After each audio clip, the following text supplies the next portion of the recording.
पंच परमेष्ठी भगवान की, परम पूज्य आचार्य गुरुवर श्री विद्यासागर जी महाराज की, देवादिदेव ऋषभनाथ भगवान की।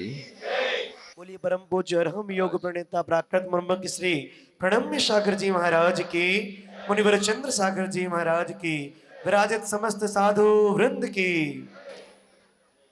भगवान ऋषभ देव की यह मंगलमयी कथा विगत 2 दिनों से आप लोग सुन रहे हैं और इस कथा में भगवान का गर्भ, जन्म, तप और ज्ञान कल्याणक तक भी कल मना लिया गया था। जब भगवान का ज्ञान कल्याणक हो जाता है उसी समय पर एक बृहद रूप में समव शरण की रचना होती है और उस समव शरण का विस्तार सहसा बढ़ जाता है। भगवान ऋषभ देव को केवल ज्ञान होता है इंद्रों के माध्यम से, कुबेरों के माध्यम से वह समव शरण की रचना होती है और वह विस्तार भगवान के विस्तार से कई गुना ज़्यादा हो जाता है। आज आप लोग इस पंचम काल में भी भगवान ऋषभ देव की कथा सुन रहे हैं। भगवान ऋषभ देव से अगर अपनी प्रीति लगी रहेगी, अपना मन लगा रहेगा, तो आपको भगवान ऋषभ देव आज भी कुंडलपुर के बड़े बाबा को याद करते हुए आपके स्मरण में आ जाएंगे। अगर आज भी आप भगवान के गढ़धर को देखना चाहते हैं तो आचार्य गुरुदेव को याद करते हुए आप भगवान के गढ़धर को अपने स्मरण में ला सकते हैं और उनका चलता फिरता समवशरण अगर हमें कहीं देखने को मिलता है तो सारी दुनिया में जहाँ पर भी मुनि महाराज हैं, आर्यका माता जी हैं, वो चलता फिरता समवशरण हमें सर्वत्र देखने को मिलता है। और आज वह समवशरण सेपरा में भी आप लोगों को दिखाई दे रहा है। समवशरण का मतलब ही होता है जहां पर आकर के सभी को अच्छे ढंग से शरण मिल जाए और सबका मन प्रसन्न हो जाए, उसका नाम है समवशरण। भगवान का जो समवशरण लगता है उसमें पहुंचने पर सभी जीवों के मन के अंदर आनंद भी आता है और सबसे बड़ी बात है कि वहां पर जो भी जीव रहते हैं उन सबके अंदर की प्रसन्नता इतनी अधिक होती है, इतना बढ़ जाती है वो प्रसन्नता कि वहां किसी को किसी भी तरह के कोई रोग आदि भी होते हैं तो वो दूर हो जाते हैं। अभी आप सुन रहे थे, माता जी कह रही थी बड़ी मुश्किल से यह दुर्लभ मनुष्य पर्याय मिली है और हमें अगर किसी भी तरह का कोई रोग भी हो गया है और कुछ भी हो जाए तो भी गुरुदेव की कृपा बनी रहेगी तो वह सारे के सारे रोग हम सहन कर लेंगे। इस तरह की जो भावना होती है, ये भावना ही बताती है कि अगर हमारे मन के अंदर अपने अंदर इतनी जिद हो कि हम हर तरह के रोगों से लड़ पाएं, जूझ पाएं, तो कोई भी रोग अपने ऊपर हावी नहीं हो सकता। भगवान के समवशरण में पहुंचने के बाद में स्वस्थता आना, निरोगता आना, ये अपने आप में एक बहुत मनोवैज्ञानिक बात है और वह मनोविज्ञान इस रूप में हमें दिखाई देता है, इस रूप में हमें समझ में आता है कि जब हम कोई भी अद्भुत चीज देखते हैं और उस अद्भुत चीज को देख करके हम उसी में थोड़े समय के लिए खो जाते हैं और हम थोड़े समय के लिए अपना नाता, अपना मन, अपना भाव किसी दूसरी चीज से जोड़ लेते हैं तो हमारे मन के अंदर एक अद्भुत प्रकार की ऊर्जा संचारित होने लग जाती है और उसी के माध्यम से हमारे मन के जितने भी रोग हैं जो शरीर में आ रहे होते हैं वह सारे के सारे रोगों का आना रुक जाता है और हमारा जहां मन स्वस्थ हो जाता है वहीं पर हमारा तन भी स्वस्थ होने लग जाता है। भगवान के समवशरण को देख करके रोगों का दूर होना ये इसी बात को बताता है। आप थोड़ी देर के लिए खो जाएं, क्या कर बैठे? खो जाएं, सो जाएं नहीं, खो जाएं। सोने में आदमी भीतर से भी सो जाता है, बाहर से भी सो जाता है, और खोने में बाहर से वो सोता हुआ सा दिखेगा लेकिन भीतर से वो जागृत रहता है और खोया हुआ दिखाई देता है।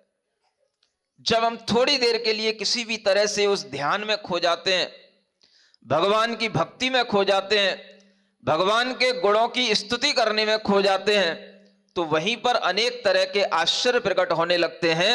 और ऐसे आश्चर्य भगवान की स्तुति करने से भी होते हैं, ध्यान करने से भी होते हैं, और भगवान का अगर हम गुणगान कर रहे हो तो उस समोसरण में मन लगाने से भी होते हैं। आपसे कह रहा हूं, किसी भी तरह का मन के अंदर कोई कष्ट हो, तन के अंदर कोई रोग हो, थोड़ी देर के लिए हम उस मन को थोड़ा सा छोड़ दें और खो जाएं, भगवान की भक्ति में इस तरह से उस मन को लगा दें कि हमें लगे कि थोड़ी देर के लिए हमारे लिए जीवन में और कुछ नहीं है, और कोई शरण नहीं है। जिसे हम पढ़ते रहते हैं, अरहंत शरणम पव्वज्जामि, सिद्ध शरणम पव्वज्जामि, साहू शरणम पव्वज्जामि। आज हम उन्हीं शरण को प्राप्त करते हुए अपने मन को थोड़ी देर के लिए उसमें खो देते हैं। और जब मन किसी चीज में थोड़ी देर के लिए खो जाता है तो बड़ा बड़ा दुख भी भूल जाता है। कर्म भी जिस तरह से उदयावली में आकर के, उदय में आकर के अपना फल दे रहे होते हैं, थोड़ी देर के लिए उनकी गति भी बदल जाती है, और वह कर्मों की गति जो असाता कर्मों की चल रही होती है, वह साता कर्मों की उसमें गति आने लग जाती है। और इसी कारण से समूह शरण में बैठने पर भव्य जीवों को अनेक तरह की निरोगताएं आती हैं, अनेक तरह के सुख मिलते हैं। और ये सारे के सारे सुख यहां पर बैठे हुए सभी लोगों को तो मिल ही रहे हैं। थोड़ी देर के लिए हमें ये देखने को मिलता है, यहां पर जो आर्य का संघ आया है, बड़ी मुश्किल से कुछ वातावरण की प्रतिकूलताओं के साथ भी, कुछ अपने शरीर की प्रकृति की प्रतिकूलताओं के साथ भी अस्वस्थ अवस्था में यहां पर यह आर्य का संघ आया है। लेकिन सहपुरा वाले श्रावकों की भक्तियां, उनकी सेवाएं, उनकी वैयावृत्ति इस तरह की होनी चाहिए, श्रावकों की, श्राविकाओं की इस तरह की वैयावृत्ति होनी चाहिए कि यहां से जब भी माता जी का गमन हो, हर माता जी यहां से स्वस्थ होकर के जाए। ये सब होता है समूह शरण में। किसी के लिए कोई कष्ट नहीं होता, किसी को कोई रोग नहीं होता। बस थोड़ी देर के लिए हम अपने मन को कहीं खो दें, और मन जब हमारा खोने लग जाता है तो अपने आप हमारे मन के अंदर से भाव आने लग जाते हैं, ऐसे भाव जिसमें एक तरफा हमारा जैसा गुरु के प्रति समर्पण रहता है, ऐसे ही हमारा प्रभु के प्रति भी समर्पण रहता है। और उस समर्पण के माध्यम से ही हमारे अनेक तरह के रोग और अनेक तरह के हमारे कष्ट दूर हो जाते हैं। इस समूह शरण में बैठ करके भी भगवान आदिनाथ, भगवान पारसनाथ का यह समूह शरण, भगवान पार्श्वनाथ की छाया, भगवान आदिनाथ का यह समूह शरण, और कहना चाहिए आचार्य गुरुदेव का यह समूह शरण, जिसमें बैठ करके अगर हम केवल भावना भी कर लें कि जितने भी यहां पर साधु संग बैठे हैं सभी स्वस्थ हों, और आपकी वह भावना अगर पूर्ण समर्पण भाव के साथ हो जाए, तो यहां पर सब साधुओं के अंदर, सब साधुयाओं के अंदर जो कुछ भी थोड़ी बहुत रोगता का भाव दिखाई दे रहा है, वह सारा का सारा भाव निरोगता में परिवर्तित हो सकता है। पहले आपके अंदर विश्वास होना चाहिए, रोगी के अंदर भी विश्वास होना चाहिए।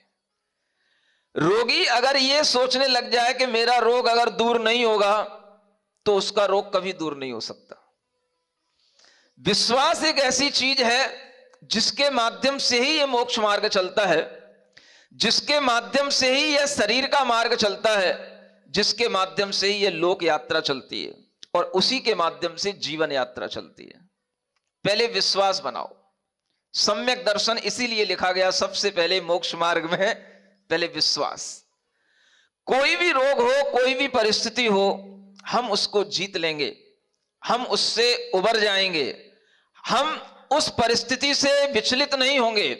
इस तरह का विश्वास जब हमारे अंदर आने लग जाता है, तो फिर हमारे भावों में एक तरफा समर्पण का भाव आता है, और उस समर्पण के माध्यम से ऐसी शक्ति हमारे अंदर आने लग जाती है कि वो शक्तियां चाहे कितनी दूर भगवान हो, चाहे कितनी दूर गुरु महाराज हो, हम उनसे उन शक्तियों को खींच लेते हैं जो हमें स्वस्थता प्रदान करती हैं और आनंद प्रदान करती हैं।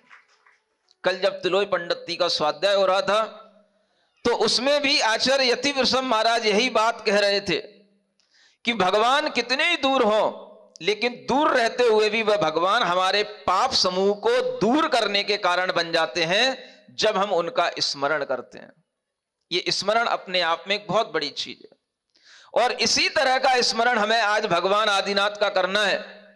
चाहे वो कुंडलपुर के बड़े बाबा की मूर्ति के समक्ष बैठ करके करें, चाहे वह हम चांद खेड़ी के भगवान आदिनाथ के समक्ष बैठ करके करें, हमें जहां कहीं पर भी भगवान आदिनाथ की कोई भी तरह की प्रतिमा अगर स्मरण में आ रही हो तो हम उस प्रतिमा को ध्यान में रखते हुए अगर मनोभावों से एक बार ऐसी प्रार्थना करें जो हम आपके सामने रखने जा रहे हैं, तो वह प्रार्थना हमारे अंदर अपने आप एक अद्वितीय परिवर्तन लाती है।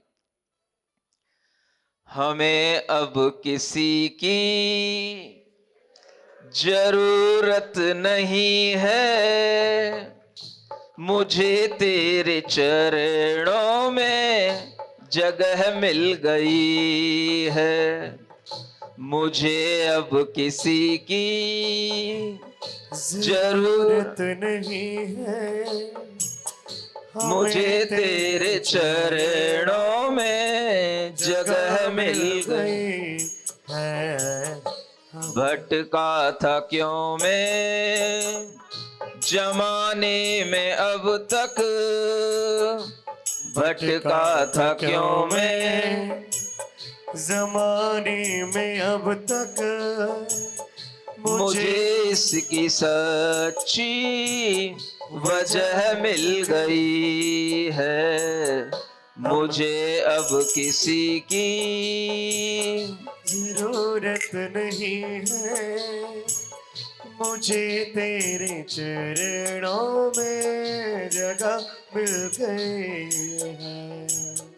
तेरा नाम कुछ हो क्या इससे मतलब, तेरा नाम कुछ हो क्या इससे मतलब, मुझे ध्यान तेरा करने से मतलब, दुनिया से मुझको मतलब ही क्या है, दुनिया से मुझको मतलब ही क्या है। मुझे तुझको पाने की तलब लग गई है। मुझे अब किसी की जरूरत नहीं है, मुझे तेरे चरणों में जगह मिल गई है। जिसका हमें ध्यान करना है उसके नाम से भी हमें मतलब नहीं होना चाहिए, हमें मतलब होना चाहिए बस उसके स्वरूप से। जब आप भगवान का ध्यान करते हैं तो उसमें आपको भगवान पारसनाथ, आदिनाथ, महावीर कुछ दिखाई नहीं देना चाहिए और न दिखाई देते हैं। दिखाई क्या देता है? समव शरण में एक ज्योति पुंज, एक दिव्य ज्योतिर्मय, एक महान शरीर को धारण करने वाला कोई दिव्य व्यक्तित्व हमारे समक्ष बैठा है जो वीतराग है, निर्ग्रंथ है और जिनके अंदर अनंत ज्ञान, अनंत दर्शन, अनंत सुख और अनंत शक्ति का सागर लहरा रहा है। ऐसे भगवान का स्मरण करते हुए अगर आपको उनका कोई नाम भी याद नहीं आता है तो भी काम चल जाएगा। बस हमें केवल वीतरागता का स्मरण इस तरह से होना चाहिए कि हमें ऐसा लगे कि हमें उनको पाकर के सब कुछ मिल गया। और जब हमारे अंदर इस तरह का भाव आने लग जाता है तो फिर यही भाव आते हैं, तू है पास मेरे तो सारी खुशी है, तू है पास मेरे तो सारी खुशी है। जमाने में हम ही बड़े खुश नसीब हैं, जमाने में हम ही खुश नसीब है। कहे कुछ भी सोचे ये सारा जमाना, कहे कुछ भी सोचे सारा जमाना, मुझे अब किसी से शिकायत नहीं है, मुझे अब किसी की जरूरत नहीं है, मुझे तेरे चरणों में जगह मिल गई है। आपने देखा होगा जब भी कोई साधक समाधि की तैयारी करता है तो वह सबसे क्षमा मांगता है, सबको क्षमा करता है। किसी के प्रति कोई भी ऐसा भाव नहीं रखता कि मेरे अंदर अगर कोई रोग भी हो गया तो उसके कारण से हो गया, ऐसा भाव भी नहीं रखता। किसी के प्रति कोई भी शिकायत का भाव नहीं होना, किसी के लिए किसी भी तरह का बदला लेने का भाव नहीं होना, और कोई हमारे लिए बुरा कर सकता है ऐसा भाव भी नहीं आना। ये मन की स्थितियां जब बनती रहती हैं तो इन्हीं से हमारे अंदर स्वास्थ्य आता चला जाता है, और बाहर कुछ भी होता रहे लेकिन साधक का मन अंतरंग में हमेशा प्रसन्न रहता है, हमेशा उसका मन चंगा रहता है, और उसके मन के अंदर कभी कोई दुख की लहर नहीं होती, बाहर चाहे कुछ भी दिखाई देता रहे। यह साधकों की हमेशा से एक बहुत बड़ी विशेषता रही है। आपने सुना होगा एक सनत कुमार चक्रवर्ती हुए, बाहर से कितना ही बड़ा उनके लिए रोग था, कुछ भी था, लेकिन मन में कोई रोग नहीं था।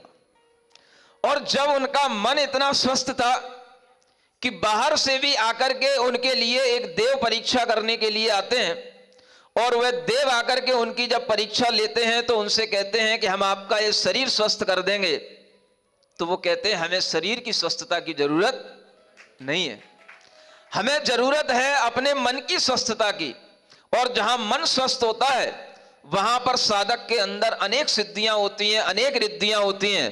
देखने वाले को कुछ दिखाई दे या न दे, लेकिन उसके मन की सबसे बड़ी सिद्धि होती है कि वह अपने मन को हमेशा प्रसन्न रखता है। और देवों ने उनके शरीर को रोग से मुक्त करने के लिए भरसक प्रयत्न उनके सामने किए, लेकिन उन्होंने कहा नहीं, मुझे कुछ नहीं चाहिए, अगर तुम्हारे पास कोई औषधि हो तो मुझे ऐसी औषधि दे दो जिससे मेरी चेतना स्वस्थ हो जाए, मेरा मन स्वस्थ हो जाए। और ऐसी औषधि उनके पास में कोई थी नहीं। देव लोग वहां से लौट करके चले गए, और उसी समय पर उन्होंने उन देवों को बुला करके बताया कि देखो, तन को स्वस्थ करना तो बहुत छोटी सी बात है। उन्होंने अपने शरीर को, जहां पर बहुत सारा कुष्ठ रोग हो रहा था, वहीं पर अपने शरीर के पास में पड़ी हुई एक छोटी सी धूल उठा करके अपने शरीर पर लगा दी, और वहां पर वो शरीर सोने की तरह चमकने लग गया।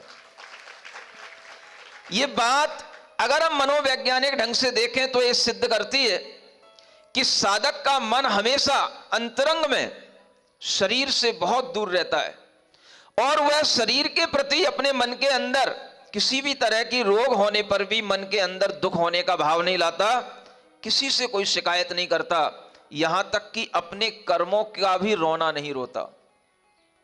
सुन रहे हो? एक बहुत बड़ी बात आपको बता रहा हूं। ज्यादातर लोग आपने ये भी सुने होंगे, गृहस्थ लोग देखने में आते हैं, क्या करें महाराज, कर्मों के खराब उदय, कर्मों के उदय चल रहे हैं, असाता का उदय चल रहा है, खराब कर्म का फल हमें भोगना पड़ रहा है, ऐसा सुनते हो आप लोग। मैं आपको बता रहा हूं, आपको कर्मों को भी दोष देने की जरूरत नहीं है। कर्म आखिर कोई चीज क्या है? अगर हम देखें तो कर्म भी एक पुद्गल पदार्थ है, और उसको दोष देने का मतलब भी है कि कहीं ना कहीं हम हार रहे हैं। सच्चा साधक कभी किसी को दोष नहीं देता, इसीलिए वह क्षमा मांग करके क्षमा करता हुआ आगे बढ़ता है, और अपने अंतरंग में अपने कर्मों को भी कभी कोसता नहीं है। हमने कभी बहुत पुराने कर्म किए होंगे, उसका फल हमें मिल रहा है, ऐसा भी नहीं सोचना। जो किया था वो सामने आ रहा है, आता रहेगा, जाता रहेगा। अगर हम कर्म की ओर भी दृष्टि रखते हैं तो भी हमारी चेतना मलिन हो जाती है, और हमारे अंदर उन कर्मों का फल भोगने के लिए हमें एक तरह से दीन होना पड़ता है, हीन होना पड़ता है, हमारी मानसिकता गिरती है। इसलिए एक और उत्कृष्ट बात यह है कि हमें कभी भी कर्मों के फलों से भी अपने मन को उदास नहीं बनाना। क्या करना? एक तरफा भगवान के चरणों का ध्यान करना। केवल बस यही भावना रखना कि भगवान के चरण हमारे अंदर हों और हमारा हृदय भगवान के चरणों में हो। सारा दुख हमारे पास भूलने की अगर कोई औषधि है तो यही है, मेरा हृदय हो चरणों में अर्पित, तेरे चरण मम हृदय हो अंकित। मेरा हृदय हो चरणों में अर्पित, तेरे चरण मम हृदय में हो अंकित।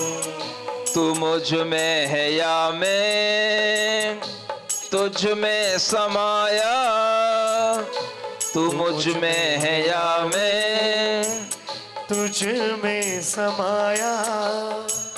मुझे सोचने की जरूरत नहीं है, मुझे अब किसी की जरूरत नहीं है, मुझे तेरे चरणों में जगह मिल गई हो। मुझे अब किसी की जरूरत नहीं है। आप लोगों के अंदर एक भाव आना चाहिए इस वक्त कि हम ऋषभ देव भगवान को देख रहे हैं। पांच धनुष की स्वर्णमयी चमकती हुई सुनहरी काया है और उस काया को हम इस रूप में देख रहे हैं कि वह बीचों बीच में आकाश में विराजमान है। चारों ओर आकाश में एक बहुत बड़ा गोलाकार एक समूह शरण की रचना है और जिस समूह शरण में प्रवेश करते हुए नील मणियों के बने हुए अनेक अनेक प्रकार की रत्नों की मणियों की धूलियों के बने हुए वह समूह शरण में प्रवेश करने की सबसे पहले हमें वो धूली शाल भूमि मिलती है। धूली साल नाम का कोट मिलता है। जिन रत्नों और मणियों को हम संभाल करके रखते हैं वो वहां पर धूल की तरह चमकते रहते हैं। ऐसे समूह शरण के वैभव में हम अगर थोड़ी देर के लिए अपने आप को डुबाने की कोशिश करेंगे तो हमारे सारे दुख दर्द दूर होंगे। हम यही भावना करते हैं कि हम भगवान ऋषभ देव की इस कथा से आगे बढ़ते हुए भगवान के उस केवल ज्ञान से सहित उस समूह शरण को देख करके मंगल बड़े अमंगल टारे, ऋषभ कथा से सब अगहारे। वेद पुराण सब ही गुण गाएं, जिनवर ऋषभ भविक मन भाए। आदिनाथ भगवान की। पेज नंबर 76 निकाल लें। नीलमणि की गोलशिला पर द्वादश योजन का विस्तार, पंचसहस्र धनुषी उठे, धर्म सभा रचगी सुखकार। मणिमय शुभरण कोटि बनाए, पाने स्तंभ रचाए चार। तिन्हें वेलों की मिथ्या मत नासई, सोवई मंडिप विविध प्रकार। उदयी गोपुर द्वार, पालिकाएं वापी वहाँ, नाचहि विविध प्रकार, नृत्यशाला में अप्सरा। मंगल बड़े अमंगल टारे। तालों के साथ। ऋषभ कथा से सब अगहारे, वेद पुराण सब ही गुण गावे, जिनवर ऋषभ भविक मन भाओ। समभु शरण अति शोभाधारी, तामह गंध कोटि मनहारे। जय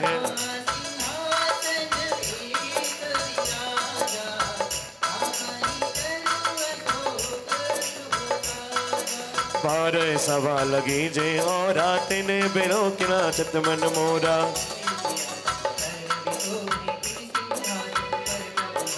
धवल छत्र सो मई सो माता प्रकट करे त्रैलोक नाथा।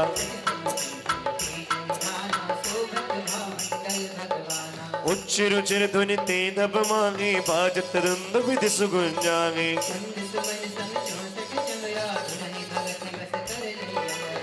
अति सुगंध जल बूंद युत मंद पवन के साथ दिव्य सुमन बरसगे सदा मनोध्वनि बरसगे नाथ। अष्ट प्रातिहार्यों से सुशोभित होते हुए 12 सभा का वह मंगलमय वातावरण, जहाँ पर चारों ओर मंद मंद सुगंध बह रही है और मंद पवन के साथ में ना बहुत ठंड का वातावरण है ना बहुत गर्मी का वातावरण है। मानो जैसा वातावरण यहाँ आपको दिखाई दे रहा है वैसा ही वातावरण समौ शरण में समशीतोष्ण वातावरण के साथ वहाँ बना हुआ है। और उसमें अनेक देवी देवता भगवान के समक्ष हाथ जोड़ करके बैठे हैं और प्रभु के रूप को निहारते हुए भगवान के समक्ष केवल दर्शन करते हुए ही अपने मन को प्रसन्न कर रहे हैं। इमे प्रभु समव शरण प्रभुताई अति अथाह सागर तम भाई। हम मति मंद भरा दुस कहीं वर्णत चरित परम सुख लगी। अति विस्तार श्रवण जो चहूँ दीर्घ ग्रंथ देख सब गहूँ। मनो के नुसामो शरण शोभा देखे अमर नर पशु मन लोभा। कवि कह रहे हैं कि बहुत विस्तार समोषण का करेंगे तो बहुत देर हो जाएगी और वैसे भी बहुत देर हो चुकी है। और अगर ये देर यूं ही होती रही तो ये भगवान की कथा जो 3 दिन में सोच करके पूरी की थी, आज तीसरा दिन है, आज तो पूरी होने की है नहीं, ये तो सबको पता पड़ गया। अब इसमें ना किसी को दोष देने की जरूरत है ना किसी का अपराध है, ये तो सब आपकी भक्ति का ही अपराध है जो यहाँ दिखाई दे रहा है।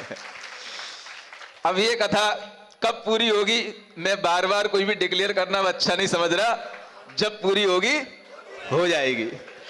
जिनवर ही केवल ज्ञान पूजा करन सुरपति आगे हो परिवार युत लकी दिव्य मंडप जय कहते और माग गो। प्रभु देखी प्रण में मुकुट मणिया चमक गई एक साथ ही। जिन सहस नाम ही कहत गायो मधुर तुति वृषनाथ की। तुम आये अभिकारी अनंता अजित अनादि आदि अरहंता। जिन जरा भूषण भव भयहारी विश्वाधार विमल गुणधारी। विदित योग योगीश्वर एका ब्रह्मा विष्णु महेश अनेका। तुम पुरुषोत्तम ज्ञान स्वरूपा परम बुद्ध परमेश अनुपा। आज धन्य हम बरसन पाया जीवन सफल भयो कहीं नावा। करी पूजा सुरपति सचि संगा पुनि पुनि प्रण में भगति अभंगा। सुरन सभा मह बैठे आसन प्रभु सोमानी भवन के कारण। जो जिनवर तुति गावई रखई सुप्रीति अपार। ते नर संचय पुण्य कर पावहि शिव सुख तालियों के द्वार। साथ। अरे समो शरण में आकर भैया कर लो तुम उद्धार। हो जय जय आदिनाथ भगवान, हो जय जय आदिनाथ भगवान। अरे प्रणम्य सागर गुरुमुख से सुन लो ये कथा महान। हो जय जय आदिनाथ भगवान। एक दिन भरत अवध के राई बैठे राज सभा मह आई। आई पुरोहित खबर सुनावा ना तेरे सब प्रभु केवल पावा। ताहि समन कंचुकी विभाषा आजु देवी ते सुवन प्रकाशा। शस्त्र पाले में वचन सुनावा राज चक्र रत्न प्रगटावा। एक साथ शुभ खबरें पाई पुण्य उदय ते ते सब सुखदाई। मुनि सब समाचार नर नाई, करण विचार लगे हर्षाई। क्षण भर व्याकुल भयउ मुआला, कौन प्रथम कर तब इह काला। कछुक सोची निश्चय कीना, धर्म प्रसाद सकल सुख लीना। धर्म हेतु निर्वाण पद, धर्म सकल सुख मूल। सो धर्म ही कारज करूं, जानि समय अनुकूल। पुरुषार्थ मानि जिन धर्मा, सेवन जोग वचन मन कर्मा। इमि विचार नृप निज परिवारा, संग सेन लई चार प्रकारा। समो शरण मंडप मह आवा, ताई सुसोमाल की हर सावा। देख जिने सही दिव्य विभूति, तीन प्रदर्शन दई कर स्तुति।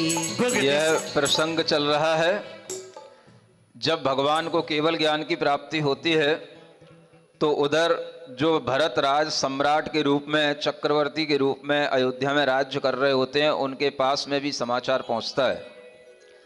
और वह समाचार एक साथ 3-3 समाचार पहुंचते हैं उनके पास में।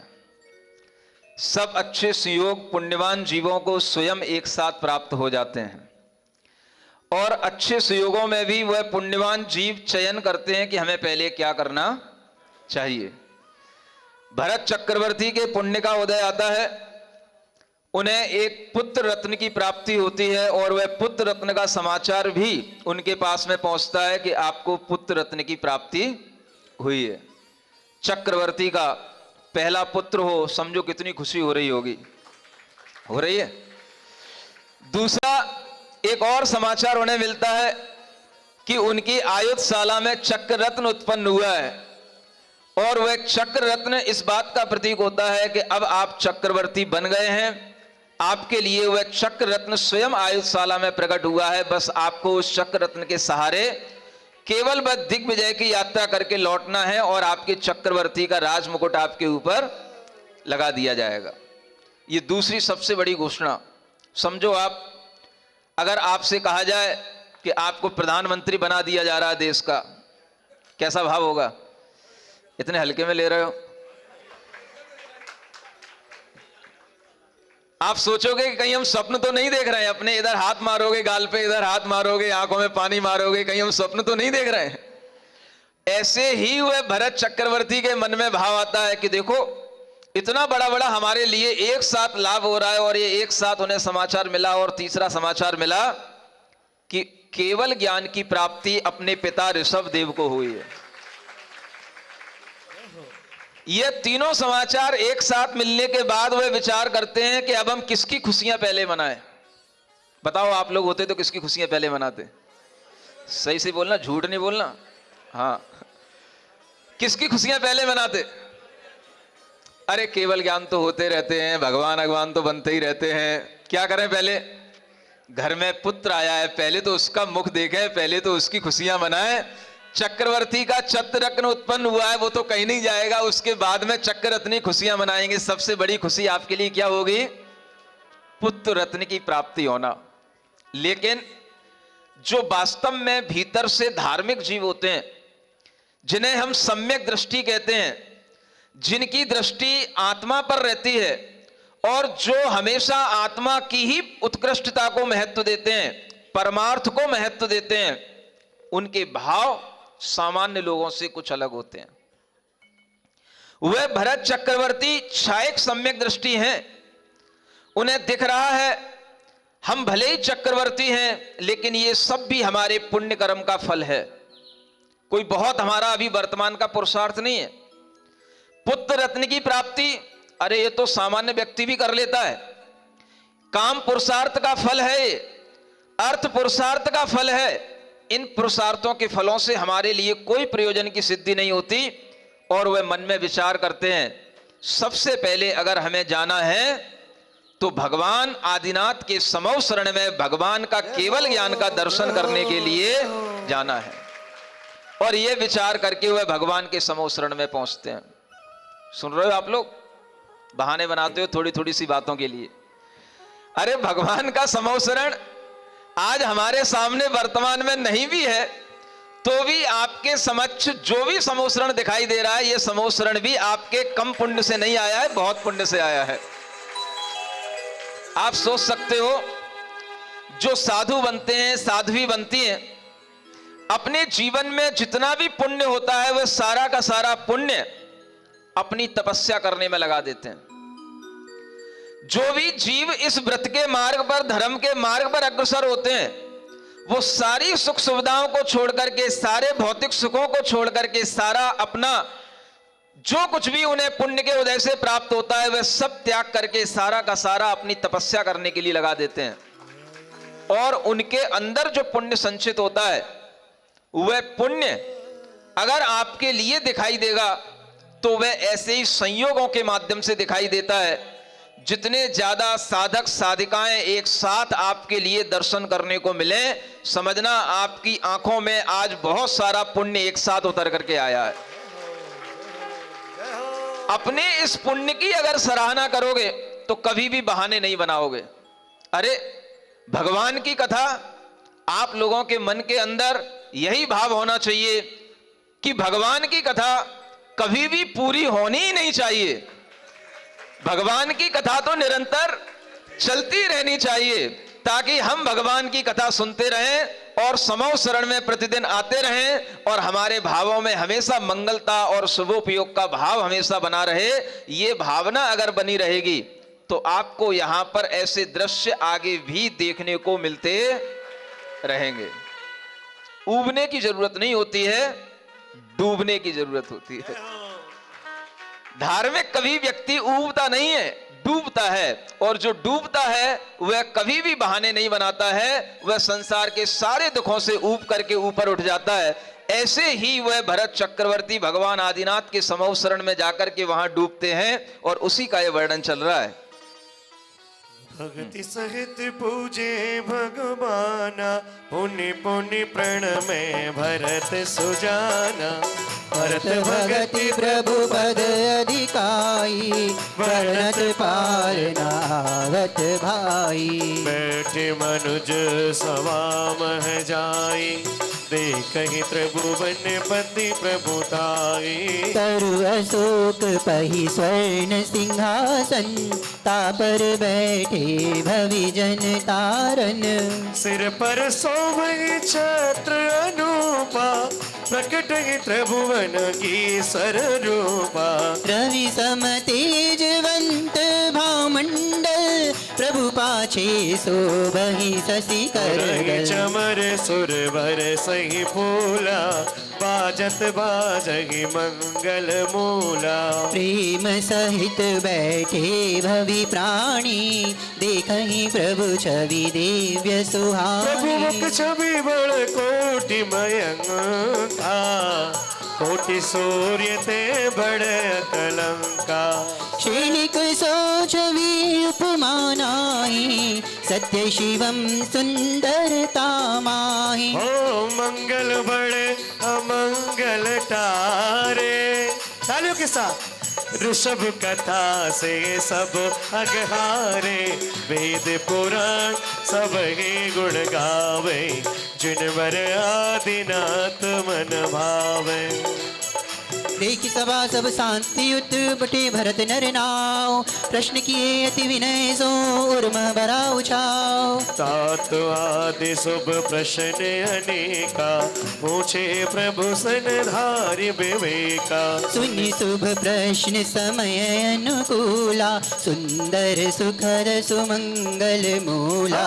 हर्षि धर्म सभा सुविशाला, बोली गण्य भरत नरपाला। ऋषभ देव जय कहि सब प्राणी, भय सात श्रवण ही प्रभवाणी। ताहि शमन कुंचकी भाषा, आज देवते सुगुण प्रकाशा। सहस्त्रपाल इमि वचन सुनावा, राजचक्र रतन प्रकटावा। एक साथ सब खबरें ये डबल हो गया पन्ना है। हाँ हाँ, आगे आगे वाला आगे आगे डबल पन्ना।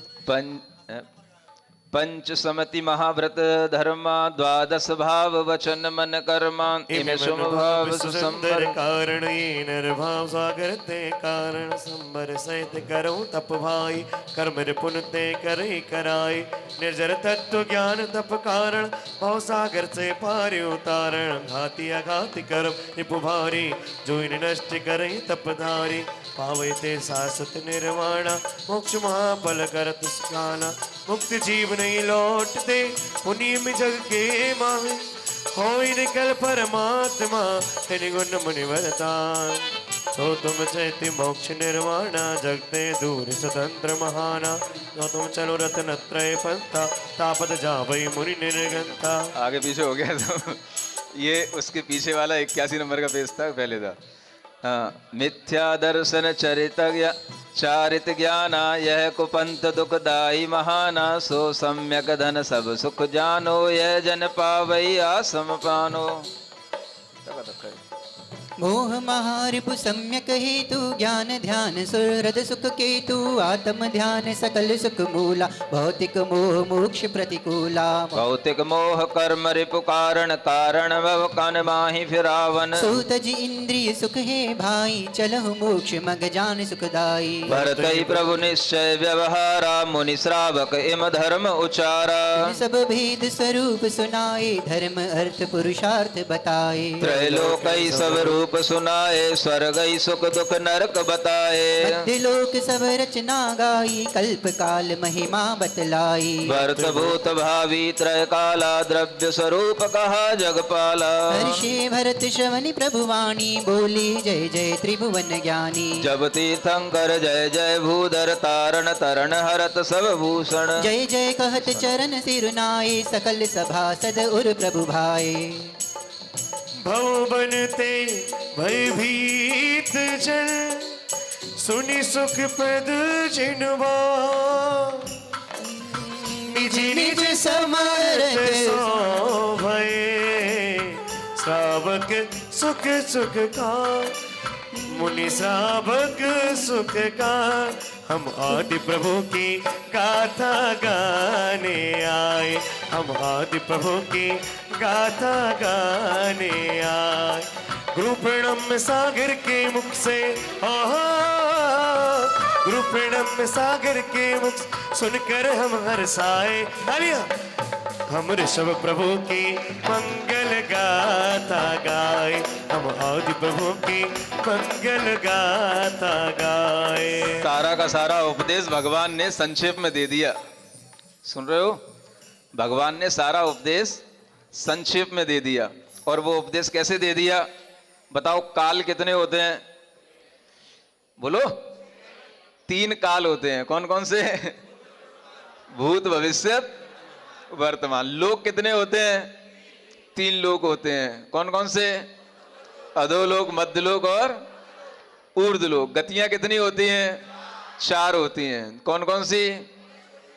मनुष्य गति, देवगति, तिर्यंच गति और नरक गति। और पाप कितने होते हैं? 5 होते हैं। कौन कौन से? और द्रव्य कितने होते हैं? 6 होते हैं। कौन कौन से? जीव, पुद्गल, धर्म, अधर्म, आकाश और तत्व कितने होते हैं? 7 होते हैं। कौन कौन से? मोक्ष। और कर्म कितने होते हैं? 8। कौन कौन से?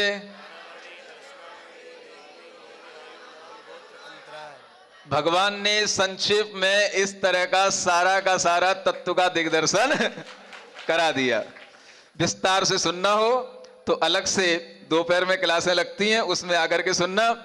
यहाँ पर वह भगवान के दर्शन करने के बाद में और उस समावसरण की सभा में क्या परिवर्तन आता है, कहा जा रहा है कि उसी पुरमताल नगर के स्वामी भरत के छोटे भाई वृषभ सेन, वो भी वह भगवान से दीक्षा उसी समय पर ग्रहण किए और वह सबसे प्रथम गढ़धर बने जो वृषभ सेन गढ़धर के नाम से विख्यात हुए।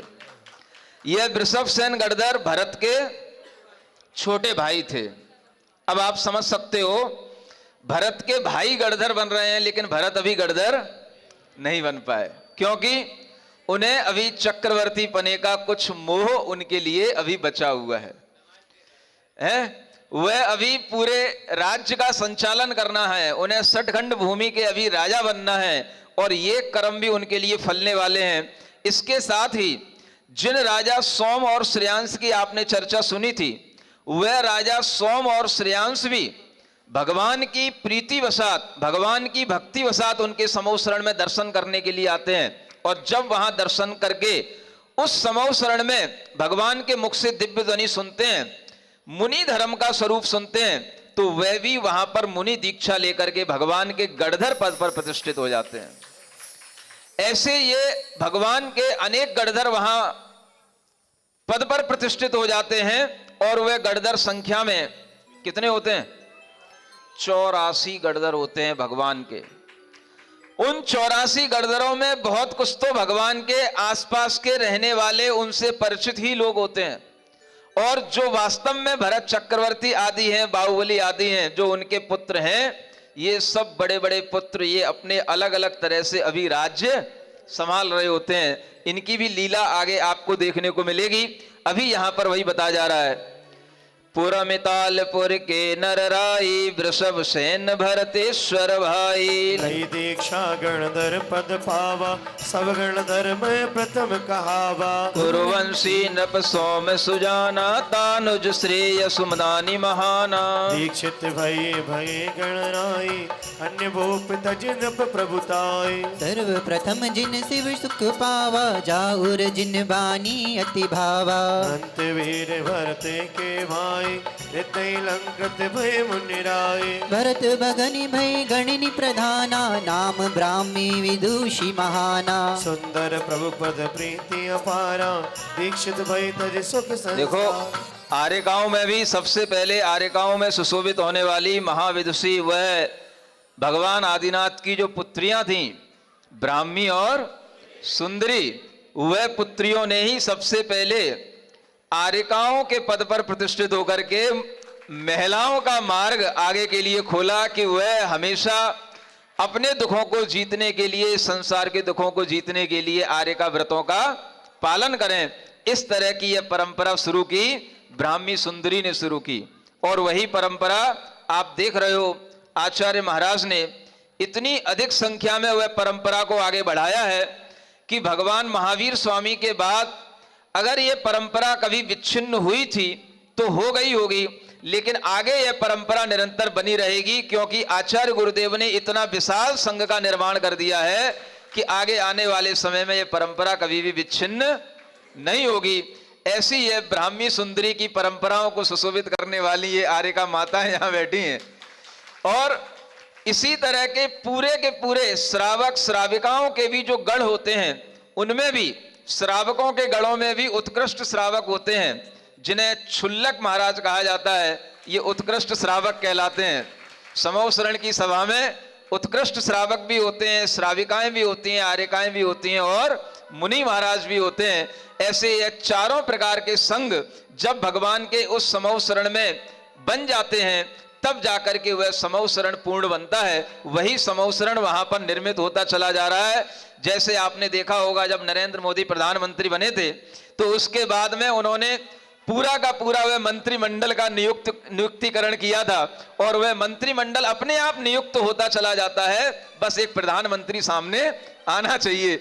ऐसे ही भगवान के केवल ज्ञान होने के बाद में जैसे ही उनकी दिव्य ध्वनि पूर्ण हो जाती है, अपने आप सब, कोई मुनि बन रहा है, कोई गणधर बन रहे हैं, कोई आर्यका बन रहे हैं, कोई श्रावक बन रहे हैं, कोई श्रावक किसी भी तरह से एक प्रतिमा के व्रत ले रहे हैं, 2 प्रतिमा के व्रत ले रहे हैं, जिनसे कुछ नहीं बन रहा है, वह कम से कम रात्रि भोजन का त्याग ही कर रहे हैं। क्या सुन रहे हो? जिनसे कुछ नहीं बन रहा है, वह इतना ही मन बना लेते हैं कि भगवान, जब तक आपका समूह शरण यहां लगा रहेगा, तब तक हम प्रतिदिन आपके उपदेश सुनने के लिए आएंगे। ये भी नियम ले लेते हैं।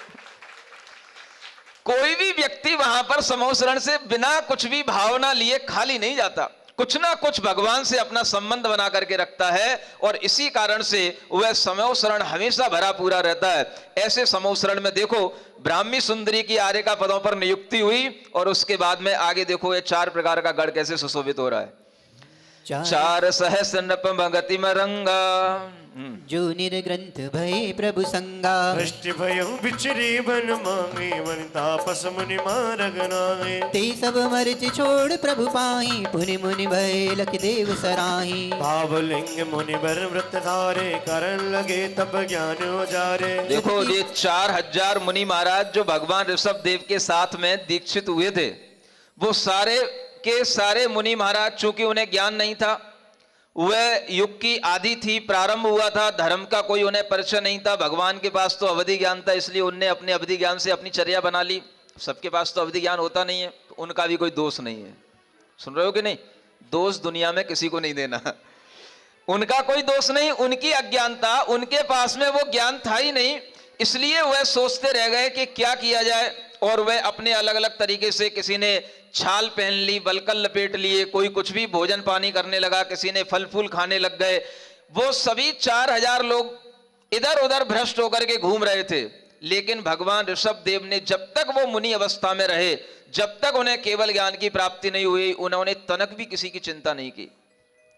वो अपने में रहे, और जब उनके अंदर केवल ज्ञान की प्राप्ति हो गई, उनके समव शरण का ऐसा प्रभाव बना कि वे सारे के सारे 4000 जो इधर उधर भ्रष्ट हुए घूम रहे थे, वे सब 4000 मुनि महाराज भगवान के समव शरण में आए। और जैसी मुनि महाराज की चर्या होनी चाहिए, ऐसी चर्या को जब उन्होंने सुना, तो 28 मूल गुणों को धारण करके वह भावलिंगी संत उसी समय पर बन गए। बस एक कमी रह गई, किसकी? अरे सब जानते हो तुम लोग। वो भी इसलिए रह गया कि जब सभी अभी मोक्ष चले जाएंगे, तो बाद में भी मोक्ष को ले जाने के लिए कोई बचेगा कि नहीं बचेगा। तो वह मरीचि का जीव रह गया, क्योंकि सब अगर भगवान के समूह शरण में बैठ गए, सभी आज्ञा मान लिए। ऐसे लोग आपके यहां भी होते हैं ना, कहते रहते हैं, अरे यार सब धार्मिक हो जाएंगे, सभी व्रती हो जाएंगे, संसार में भी कोई रहेगा कि नहीं रहेगा। तो ऐसे जीव भी थोड़े रह जाते, छिटक जाते, उनका भी बुरा नहीं मानना, उनका भी कल्याण होगा। लेकिन अगर उनके मन में भावना आ जाए कि हाँ हम अभी नहीं कभी तो अपना कल्याण कर ही लेंगे, तो भी उनके जीवन में कभी ना कभी कल्याण की वह भावना आ जाती है। और वही परिणाम निकला। वही जीव जो उस समय पर उनके पुत्र का पुत्र है, कौन है वो? नाती। समझ आ रहा है? और वह नाती उस समय पर सब देख रहा है, हमारे पिता, हमारे भाई, हमारे चाचा, सब कोई भगवान की बात मान रहे हैं, लेकिन वो एक नाती ऐसा बिगड़ा हुआ निकला, उसने समव शरण में भगवान को देखा नहीं और कोई भी उनकी बात नहीं मानी। और वो सोचने लगा, अगर ये भगवान बन सकते हैं तो हम भी भगवान बनेंगे, हम अपने तरह के भगवान बनेंगे।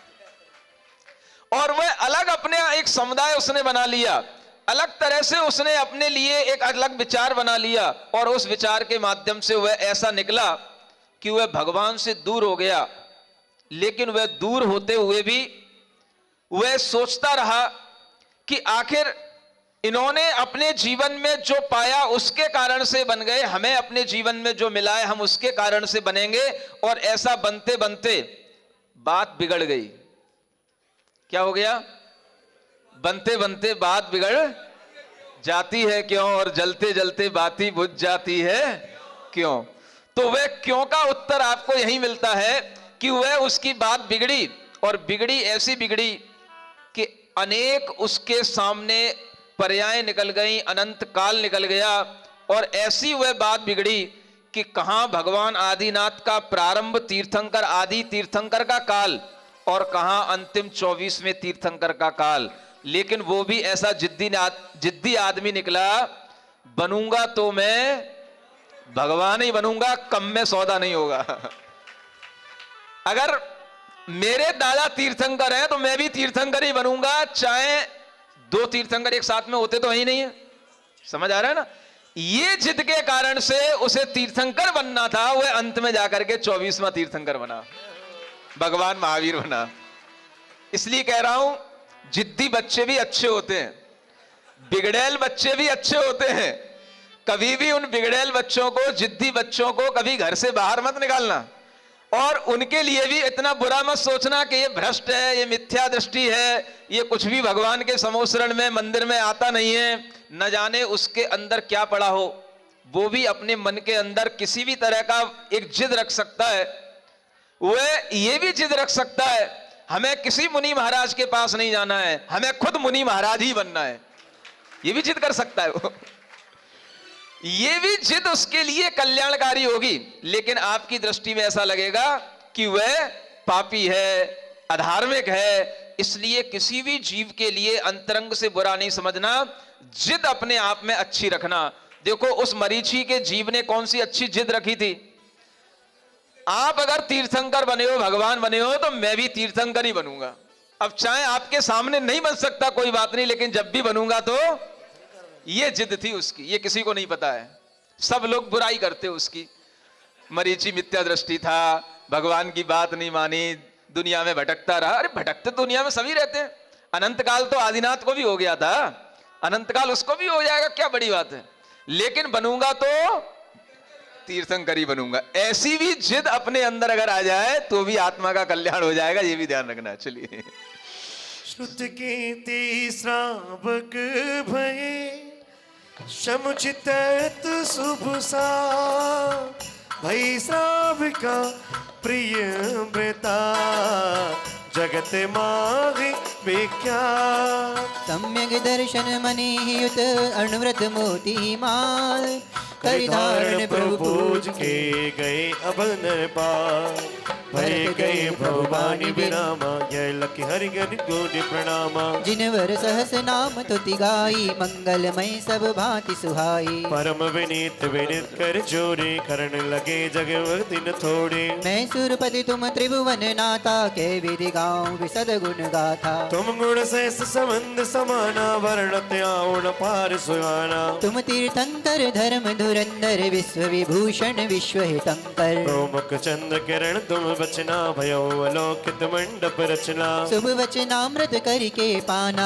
भय अमर हम कृपा निधाना। परम विनीत करऊं कर जोरी विनति सुनऊं प्रभु अब हक मोरी। जग के जीव न जानहि धर्मा नहीं जानहि आत्महित कर्मा। सम्यक रतन त्रय बिन प्राणी करहि आत्महित सुख की हानि। सो कृपालु अब करई विहारा भव्य हितारन जग उपकारा। हरहि विनय तुम सगनि विहारा यह लखि सुर तय सबद उचारा। चले गगन पद भव भय हारी हर्षि सब सुर सुर नर नारी। कोटि सुरासुर प्रभु के संगा चले हृदय भरी भगतई भंगा। जह जह जिन चरणाम्बुज धरहि तह तह स्वर्णाम्बुज सुर रचहि। दुंदब बाजई सबद गंभीरा बहत सुगंधित संग गमीरा। सुरवित जल सुर तरु के फूला वर्षहि सो जनु लग जग झूला। गावहि किन्नर गीत मनोहर गई वसुधा वरसनवत धुंधर। सब ऋतु प्रकट ही निज तित शोभा देखि तिन्हें सज्जन मन लोभा। कंटकहीन भूमि नहीं आरत सबल जीव निबल ही नहीं मारत। धर्म चक्र लखि प्रभु के आगे सबके सब मिथ्या मत भागे। करत विहार रुके जहाँ सिरजिन वर भगवान। धर्म सभा रचते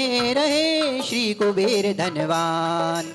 कुरवंति सय गौसल काशी मालव मद मागध बनरासी। आंध्र पुंड चेदी अंगभंगा देश दशानम विदर्भ कलिंगा। पंच आदि सब देश अनेका विहरे आरज खंड सुएका। उपदेश ने बट जन तारे भाव भवते बहु जीव उबारे। भव्य तत्व ज्ञान समझाया सुख कर जिन मार्ग प्रकटाया। प्रभु रवि वचन किरण ते नासा मिथ्या तम पुनि सत्य प्रकाशा। करत विहार शिखर कैलासा आए जगपति ज्ञान निवासा। सुर निर्मित समवसरन माही जाय विराजे सुख तरु। बोलिए श्री सम्यक शिखर जी सिद्ध क्षेत्र की जय हो। अष्टापद कैलाश गिरी सिद्ध क्षेत्र की। भगवान आदिनाथ अनेक जगह पर समवसरण आदि के माध्यम से धर्मोपदेश देते हुए विहार करते हुए कैलाश पर्वत पर भी पहुंच जाते हैं। नंत चतुष्टय श्रीपति नाथा जाहि नहा वही सुर मुनि माथा। जिन चरणाम्बुज पूजहि देवा करहि सब गति सदा सब सेवा। दिन पद पदम नमहु दिन राति नाहु गुनावली नाना भांति। यद्यपि समर्थ न प्रभु गुण गावन तदपि भगति वस कहूँ निज गौतम श्रेणिक से कहा प्रभु उपदेश प्रसंग। तानुसार हम कहें धरी और भगत आठ दोष विमुक्त भगवन चले सतगुण के धनी जिन नमहि नित सुर असुर सुरपति भूप मुनि गुण गण गणे तिन पद पद्म मन क्रम वचन ते नित नमहु सुभाव सो मार्तंड मन मंदिर विराजो करहु विनती चाव जोई गावहि वृष भेष के तत्व धर्म उपदेश ते भविजन भव सिंधु से पार भव तालियों के साथ मंगल बण अमंगल टारे हो ऋषभ कथा सब अग है हारे वेद पुराण सब ही गुण गावे जिनवर ऋषभ भविक मन भावे ओम अरहम ओम अरहम ओम अरहम बोल ओम अरहम ओम अरहम ओम अरहम बोल सभी कार्य की सिद्धि से तू पहले इसको बोल सभी कार्य की सिद्धि से तू पहले इसको बोल ओम अरहम नमः ओम अरहम नमः ओम अरहम नमः ओम अरहम नमः ओम अरहम नमः ओम अरहम नमः ओम अरहम नमः ओम अरहम नमः ओम अरहम नमः ओम अरहम नमः। बोलिए ऋषभदेव भगवान की।